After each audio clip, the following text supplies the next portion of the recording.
नमस्कार, जय हिंद। मैं मुदित चौरसिया, एंग्री मैन ब्लॉग से। आज मैं आपको जनता को जो फैसिलिटीज़ प्रोवाइड की गई हैं उनके बारे में कुछ सच बताता हूँ। आज की स्टोरी है ISBT Bhopal bus stand commercial centre. Complaint against है CS19 शॉप नंबर। ये जो रैन बसेरा और ISBT के बैरियल्स बने हैं उसके सामने कोने की दुकान है नाश्ते की। इस दुकान का साइज़ है 6x8। इसके ऊपर गैर कानूनी तौर पे अतिक्रमण करके शेड बनाया गया है 15 फीट अप्रॉक्स, और नीचे आप देखेंगे बढ़िया ब्लॉक्स लगा के फ्लोरिंग करवाई गई है। इस देश में जो नियम है ना भाई, वो सिर्फ पब्लिक के लिए है। जो लोग नियम तोड़ के चलते हैं उनके ऊपर किसी ना किसी का साथ होता है। जब उनके ऊपर ये नियम लगना सारे बंद हो जाते हैं। मैं उसके पास ही की दुकान का ऑनर हूँ, और मैंने जो भी जितने भी रास्ते थे मैंने कोशिश करी कि जो मेरा बंदा है वो मुझे जो शिकायतें करता है, दुकान चलाता है, मैं उसकी कुछ मदद कर सकूं। और जितने प्रयास मैं कर सकता था नियमों के अनुसार, जितनी भी चीज़ें मैं कर सकता था वो मैंने करी है। लेकिन इस देश में विडंबना है कि जिस बंदे का जो कार्य है वो उसको करने के सिवा सारा काम करता है। सिस्टम गलत चीज़ों के लिए बहुत मजबूत है, बहुत मजबूत। आप और हम कुछ भी नहीं है उसके आगे। मैं काफ़ी लंबे वक्त तक इसकी CM हेल्पलाइन पे शिकायतें करता रहा अतिक्रमण की, लेकिन ये अतिक्रमण कभी टूटा नहीं और अभी भी शायद चल ही रहा है, अभी भी है। आप लोग जाके देख सकते हैं ना, बैरियल के सामने कॉर्नर की शॉप है। उसके बाद में मैंने इसकी जन सुनवाई में शिकायत करी। मेरे फादर ने 2 बार जन सुनवाई अटेंड करी। वहाँ भी आश्वासन मिला हमको कि इस पर कार्रवाई होगी, लेकिन कोई कार्रवाई नहीं हुई। यहाँ पे ना सिस्टम जो है वो मजाक कर रहा है पब्लिक के साथ में। आप बंद कर दो ऐसे कॉल सेंटर। आप ये झूठे दिखावे की जितनी भी आपने ये कार्य प्रणाली चालू रखी है, इन सबको बंद कर दो। अगर उन पे काम ही नहीं करना है तो इनको होना नहीं चाहिए। आपको कोई हक नहीं है कि आप किसी को एक होप दो और वो उस होप के सहारे बैठे बैठे इंतज़ार करता रहे और उसको कुछ भी हासिल ना हो। ये काफ़ी लंबी और बहुत पुराने वक्त की बात हो गई है, लेकिन आज इसलिए निकली कि मैं थोड़ा अपने आप में गिल्टी महसूस कर रहा हूँ। जो मेरा बंदा शॉप चलाता था उसका कुछ समय पहले एक्सीडेंट हुआ था एक जगह, और चोट लगने के कारण उसको कुछ दिक्कतें हो गई थी फिज़िकल तौर पे, और फिर वो नागपुर गया और ऑपरेशन के बाद उनकी वहाँ पे डेथ हो गई। मुझे दिक्कत इस बात से है कि यहाँ पे जो बंदा मुझे इतने समय तक शिकायत करता रहा और मैं ये सारे काम करता रहा उसकी मदद करने के लिए, हम लोगों की इतनी काबिलियत होते हुए, सक्षम होते हुए हमारी हैसियत नहीं है कि हम गलत छोटी छोटी सी चीज़ों के अगेंस्ट कुछ कर सकें और कोई हमारा साथ दे सके। और ये तो एक ऐसी बात हो गई कि मुझे समझ में नहीं आता कि मैं आपको इस देश की महानता के किस तरीके से डिस्क्राइब करूं, और अपने आप पे मैं किस तरह से गुस्सा उतारूं कि मैं उनको वो अतिक्रमण हटवा के नहीं दे पाया।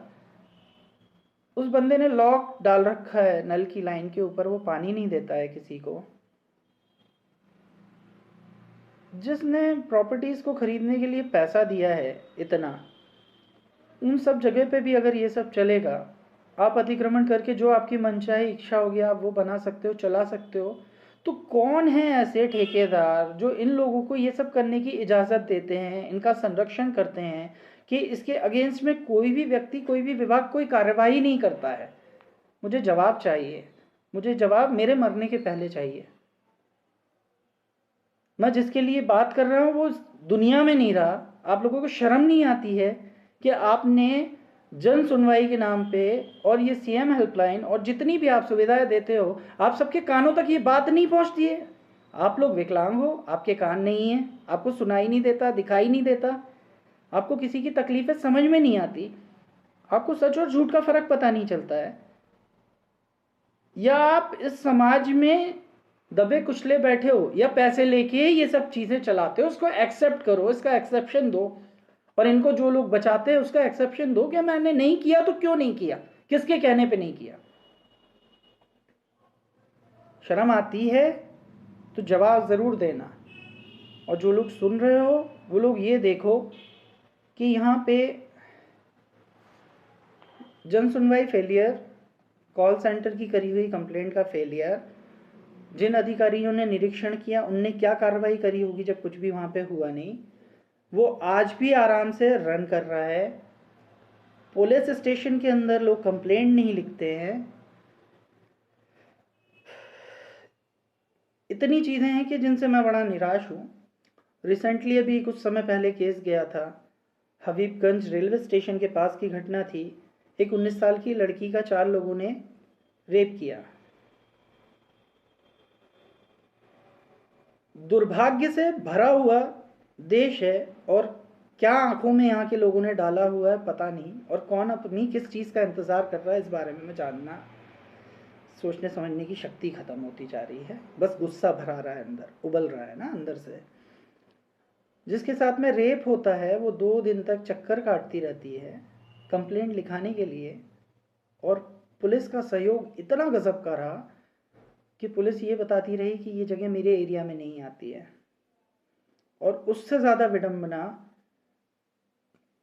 एक जो अधिकारी जिस पद पे बैठी थी मैडम एसपी, उनकी मैंने बाइट सुनी और मैंने देखा, वो बाइट के बाद का वीडियो हो या जो भी हो, एक महिला होने के नाते जिस तरीके से उनने बोला है और जो कुछ बोला है, शर्म आनी चाहिए। हमारे घर में भी बच्चे हैं, बच्चियां हैं। हम घर में अपने ही देश के अंदर रह के जब हमारे ये हाल है, लॉ एंड ऑर्डर के ये हाल है, तो हमें किस पे भरोसा करना चाहिए। कोई भी विभाग काम करने के लिए तैयार नहीं है, कोई जिम्मेदारीपूर्ण जवाब नहीं देता। गलत करने वालों को यहाँ पे संरक्षण प्राप्त है इस देश के अंदर, और सही करने वालों को देशद्रोहियों का दर्जा मिलता है। ये सत्य हिस्ट्री के पन्ने आप पलटा के देख लो। इस देश के लिए जिसने जो कुछ भी किया है उसको मौत मिली है, उसको हिस्ट्री में से भी गायब कर दिया गया है। मुझे नहीं लगता उनके बारे में कुछ पढ़ाया गया है या बच्चों को बताया गया है। किस पे करोगे विश्वास? आज तो ये, इस बात से आप ये अंदाज़ा लगाओ कि मुझे अगर किसी के बारे में कुछ कहना है या किसी के बारे में कुछ बताना है तो मुझे यही विश्वास नहीं है कि मैं किसको फ़ोन करके उसका सच बताऊं, और वो बंदा भी ईमानदार है कि नहीं, कि वही बंदा फ़ोन करके बताएगा कि इसने आपके बारे में बताया है। मैं सही हूं या गलत हूं, आप बताइए। ये सब चीज़ें सिर्फ मेरे से जुड़ी नहीं हैं। जो मैं सुनता हूँ, जो मैं देखता हूँ, जो कुछ चला आ रहा है, उनको देख के सोचने पे कहीं ना कहीं हमें मजबूर होना पड़ता है। मैंने एक प्रोग्राम के दौरान कंगना रनावत को बोलते हुए सुना महिला आयोग के बारे में। एक महिला होके, एक सुपरस्टार होके महिला आयोग के बारे में जो शब्द उनने कहे, तो इन सब चीज़ों को देख के आप समझ सकते हैं कि जब इन लोगों को न्याय नहीं मिलता, जिस 19 साल की बच्ची का रेप हुआ उसके माता पिता खुद पुलिस में हैं स्वयं, उन लोगों ने जाके क्रिमिनल्स को ढूंढा, पकड़ा, और वो ले जाके थाने में जाके तब एफआईआर लिखी है। और कितना दुर्भाग्य, कैसा देश, कैसे नियम। यहाँ पे आज़ादी है कसाब जैसे लोगों को आके गन लेके हम जैसों को मारने की। यहाँ आज़ादी है दबे कुचले लोगों को और दबाने की। यहाँ आज़ादी है लॉ एंड ऑर्डर का हंसी मजाक उड़ाने की। यहाँ आज़ादी है कोर्ट रूम के अंदर रिश्वत लेने की। यहाँ आज़ादी है सतपुड़ा जैसे विभागों में रिश्वत लेने की। Each and everybody, every place कहीं भी पैसा मांगने में किसी को शर्म नहीं है। They all are happy. इनको इस बात से कोई मतलब नहीं कि जो पैसा दे रहा है उसके घर में रोजगार भी है कि नहीं है। और इतनी बड़ी जनसंख्या वाले देश में एक भी आदमी विरोध करने के लिए तैयार नहीं है।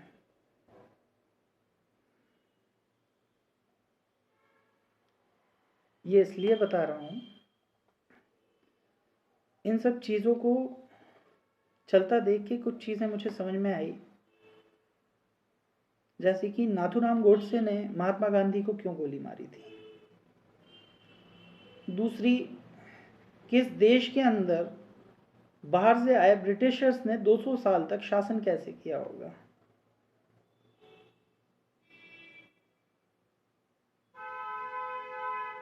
सोचो ध्यान से, समझो इस चीज पे, सक्षम बनो, अपने समाज को सक्षम बनाओ, अपने बच्चों को पढ़ाओ, उनको एकता का पाठ पढ़ाओ, एक दूसरे की ज़रूरतों में खड़ा होना सिखाओ।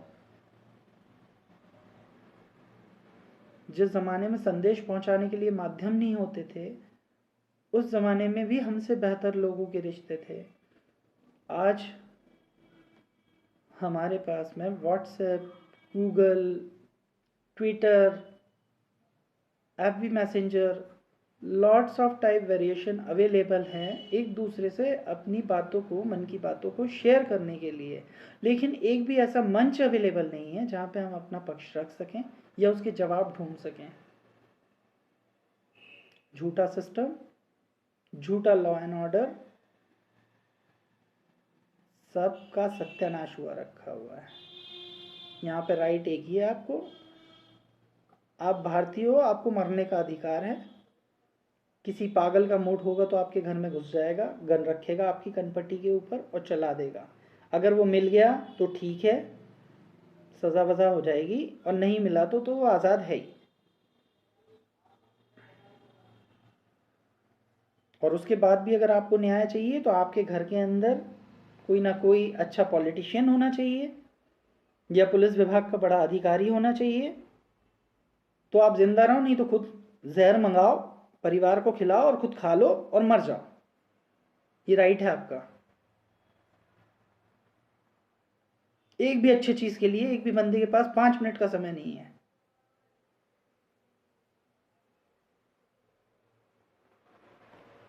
जय हिंद।